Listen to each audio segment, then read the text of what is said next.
softball pitcher MVP of the district. She has led us to the 2 regional finals that we were able to play in the last couple of years. I told her since she lost her year in COVID, I think I'm going to ask the UIL if I can get a COVID year like NCAA and just keep them all here for another time. But Ava has been a star. She is going to Regis University in Denver, Colorado.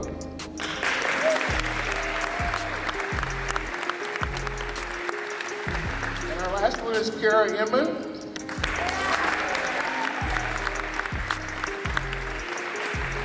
Kara's been all district the last 2 years. She's been a starter for 4 years on the varsity. She's one of the most outstanding athletes I've been lucky enough to coach.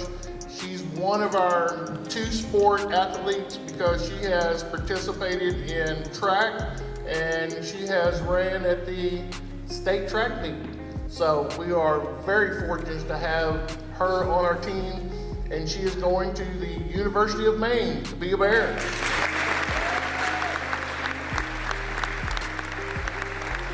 These girls have set the bar for our program. This is the most we've ever been able to sign to the next level, and it has just been an honor for me and Coach Barnett and Coach Bailiff and Coach Thedford to be a part of their lives, and we hope to stay a part of their lives for years to come. Thank you. All right, hello everybody. My name is Coach Myhawk. I'm also fortunate and extremely fortunate to be one of the head coaches. We have 2, myself and Coach Blair's right over there, for the tennis program. I can't say enough things about Kaylee. Kaylee is, has been a terrific asset to this program. She's been here longer than I have. She started out, and the whole entire way. She started as a 7th grader here at our middle school program.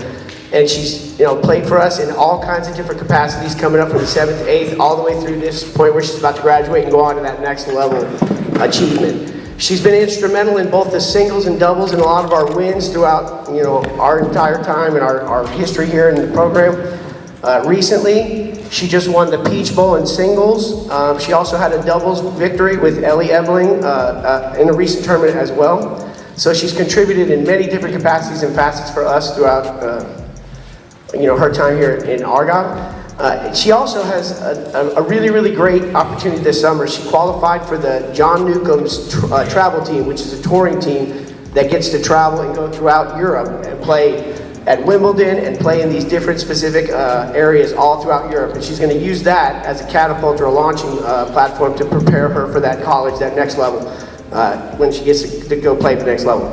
So Kaylee is going to go and she's going to play at Howard Payne University. So she's worked really, really hard. She's worked really, really hard for us this year. Had a lot of victories, and we're extremely proud of her and wish her the best as she moves forward. Thank you, Kate. Good afternoon. I'm Coach Vanderford. I'm the head boys golf coach here at Argyle. Very honored to be standing here with Gavin Lane today. Gavin's an unusual story. If you've ever been involved in coaching, my first year here, he was in 8th grade, and you always hear about that great 8th grader that you've got coming, right? Everybody talks about how wonderful they are, how great they are, how talented they are, and oftentimes it never pans out. Not the case for Gavin at all. Gavin is in an unusual situation. He's been committed since he was in middle school, and he's stayed committed to that program ever since that time. And he's come in with all the fanfare and pressure and things that go along with it in a sport that's very tough, and exceeded all expectations. He holds every record we have. The individual scoring record, he shot 63 in a regional tournament, which is 9 under par. You don't see that in professional tournaments a lot of times. He set 2-day totals, the scoring record, the scoring average, he's got it all. And he's actually set the bar so high it's going to be hard for people to get in the future. Hopefully somebody will, but it's going to be a challenge. He's played in a professional event in Korea. He's going to what I consider the premier golf program in the country at Oklahoma State. And he's definitely going to be challenged there, but I know that's what he wants. And he's going to have an opportunity to put his name on leaderboards at any different level, at whatever level he chooses to play, as long as he continues to press and do the things that he can. He's just phenomenal talent. He's played number 1 since he's walked on our campus. He'll be playing number 1 the day he leaves our campus. First freshman year, he didn't get an opportunity to win an individual championship.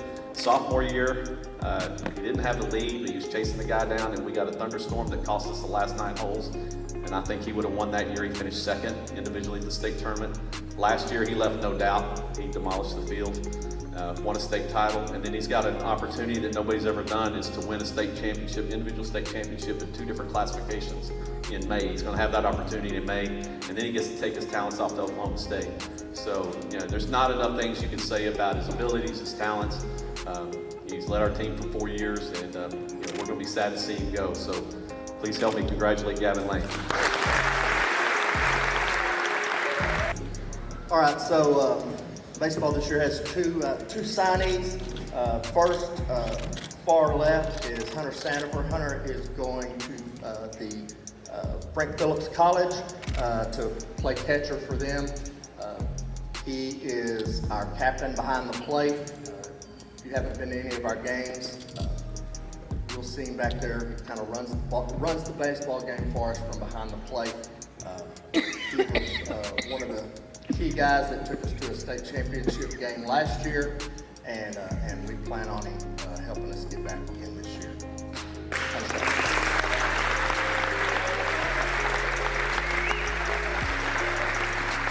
Next is J.C. Davis. He is our shortstop. He has been playing infield on the varsity as a starter since he was a freshman.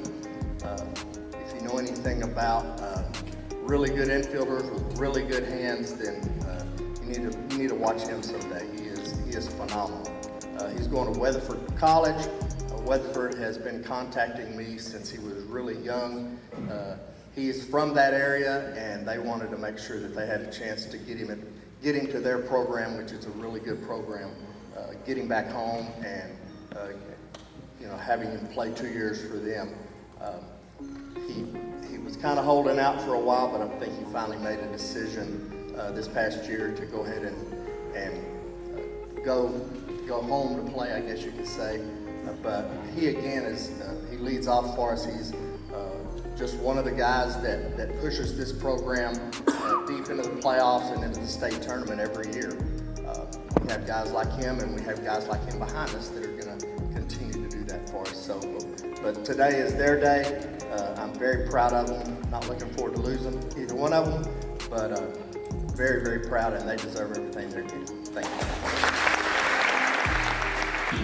And we have 8 young men joining us today. We had Wes Tucker sign back in December, and he's already enrolled at Baylor, and that's why he's not with us today. But these are our 8 off the football team. You don't go to the state semifinals and win a whole lot of football games without a lot of good kids, and they're represented here today, and they've got a lot of good teammates in the stands as well. But I'm going to let Coach Lundy talk about the defensive players. Okay, so we're going to start off, I'm Daniel Lundy, I'm the defensive coordinator, and we're going to start off with Grant Mirabal. So Grant, if you step forward real quick.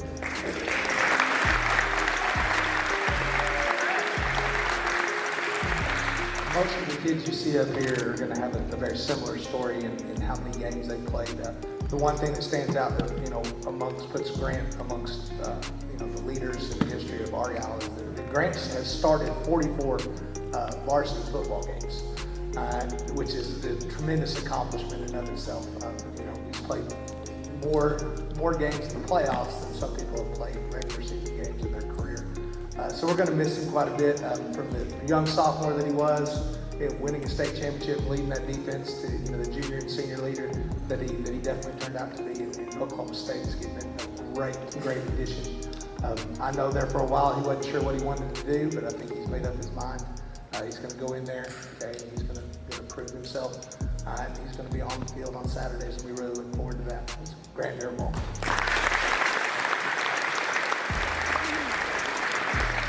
We're not skipping I'm just going to do all the defensive guys, and then we'll come back to you, okay? All right. So next we got Caden Yates.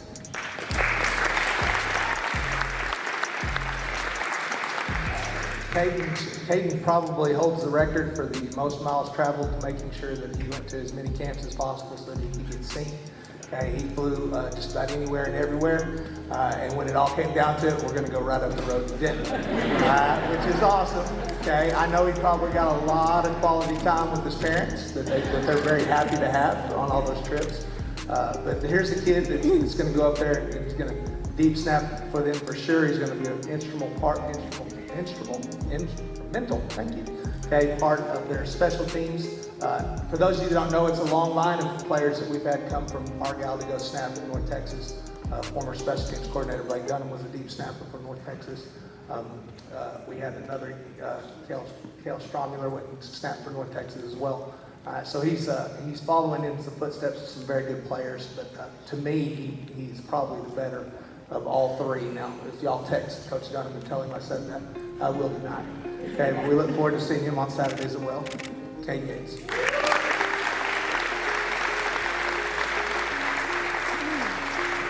Go ahead and step up, Michael. It's okay. I'm not Coach Rogers. I'm not going to joke about this, that, and the other. Okay? All right.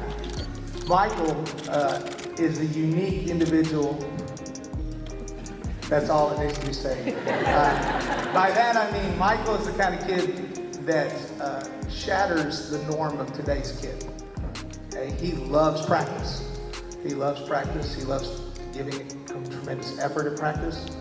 It's something that you just don't see in a lot of kids their age. Now, most of these guys are like that. They fit into that category as well. Okay, but for Michael also wants to know why. You know, when you're young, that's the one thing that your children wear you out with. It's the word why. Why? And then somewhere along the way, they get beat down with the I told you so or because I said so. Okay, and they stop asking. Michael still hasn't stopped asking. Why do I need to play a 5? Why do I need to do this? Why do I need to do that? So when I talked to the coach from Boise State, okay, this past summer, he said, well, tell me something that's unique about Michael. I said, Michael will run through a wall for you as long as you can tell him why. Okay? You can't tell him why. He's probably not going to do it. But if you can tell him it's for the better of the team, then he'll go to the ends of the earth for the team. Okay, and that's something that's very special for somebody that's as talented as he is. So we will miss him. Okay, so Michael's going to Boise State, and we will look forward to watching you on Saturdays as well.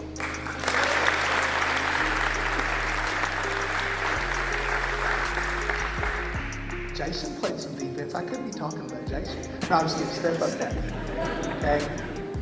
Dax Haraney, okay, there's a kid that's played since he was a freshman, which is almost unheard of at this program. You know, you have other places where you got to step on the field as a freshman. But to actually step on the field and play in a varsity playoff game against Waco La Vega as a freshman is a daunting task.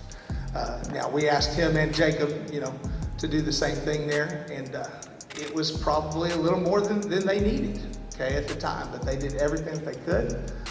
We came back out, okay, as sophomores, okay, won a state championship, changed the defense. They were like, this is a lot better. We like this better, okay. Went on to play a lot of 7-on-7. Okay, got himself out there, got himself a lot of exposure, tremendous tackler. Okay, we'll miss him tremendously, not only okay, for his athletic ability, but also his leadership ability as well. We have an accountability challenge, okay, that we do every spring, okay, and he and Riley won it, as you can see right there. But at one point in time, Dax and Riley were up 50, 60 points, and well, okay, and I said, well, guys, y'all got it. You don't have to do anything else. Just now we're trying to win it by 100. Okay, we're not just trying to win it, we're trying to really, and it's probably not a good trait for a leader, we're trying to demoralize everyone else, okay, as well. But his goal was to win it by as many as possible, and that's always been him when he plays, okay. He's gonna go out and do what's best for the team, but he's also gonna protect the team. So that's one thing that we'll definitely miss about Dax going forward, okay, is his just overall protecting of his teammates. He'll be the first one to step in front of somebody. He's the kind of kid that everybody wishes their son could turn out to be, and we'll definitely miss him going forward. Dax Randy.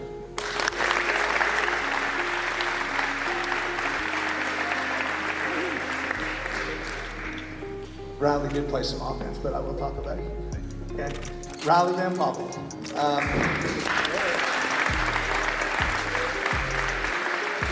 Going to the University of Nebraska, which for me growing up was kind of a dream school. I know you're looking at me right now. My dad's 6'4". I did have hopes of growing. It never happened. My mom's 5'4", so I'm right in the middle. Okay, but if I were going to go play, I grew up watching the black shirt defense. Okay, and that was a big thing for me. Okay, growing up, and I really wanted to experience that. So to have somebody that I can kind of, at least talk to about the experiences is really, really exciting for me going forward. Having taught all three of the Van Poppel children, okay, and having them in class, I just want to say to his parents that you have raised 3 wonderful kids, okay, in that regard. Now, I did have some of the other ones in class, they were good as well, okay, so please don't get offended by that, okay. But to follow that up, to follow up a sister who is an All-American, to follow up a brother who went on to pitch in college, to follow up a father who had a professional career, and to make his own mark, you know, is something that I don't think a lot of people give you credit for, Riley, okay? Because it would have been really easy to sit back. It would have been really easy to just, you know, go, I'll be an average player, and that's not you, okay? And that's not who you are, and that's not who you're gonna be, okay? So you may take a little bit of time to get on the field, okay, at that level of the program, and then again, you may not, and I won't be surprised if you're playing next year. But we will miss you, and that goes for all of you that are graduating as well. Riley Van Poppel.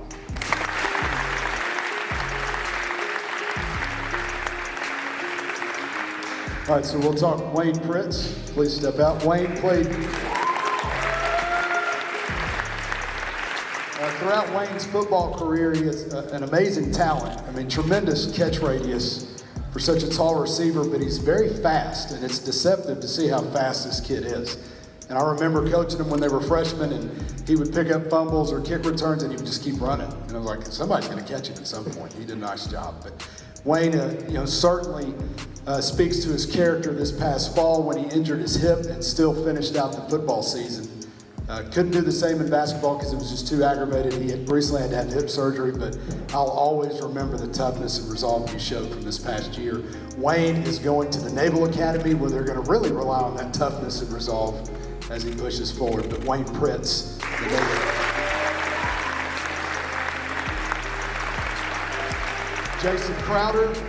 Jason Crowder garnered many accolades this year. Yeah, give him a hand, Jason Crowder. Several different accolades throughout the year. Was named, All-State to the Padilla Poll and the Sports Writers, and probably the highest honor he achieved was being voted on by his teammates as Offensive Lineman of the Year. Jason did an amazing job, being with these guys for the past 4 years. He has grown and he has developed into a really good offensive lineman, and I think Stephen F. Austin is getting an absolute steal in Jason Crowder. And then Noah Weeks is going to sign with Southern Arkansas.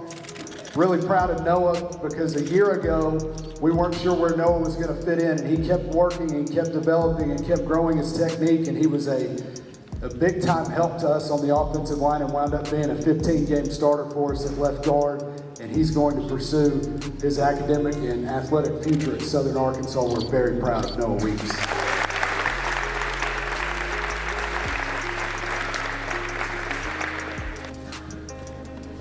And then y'all can go ahead and sign there at the bottom. That's for your keepsake.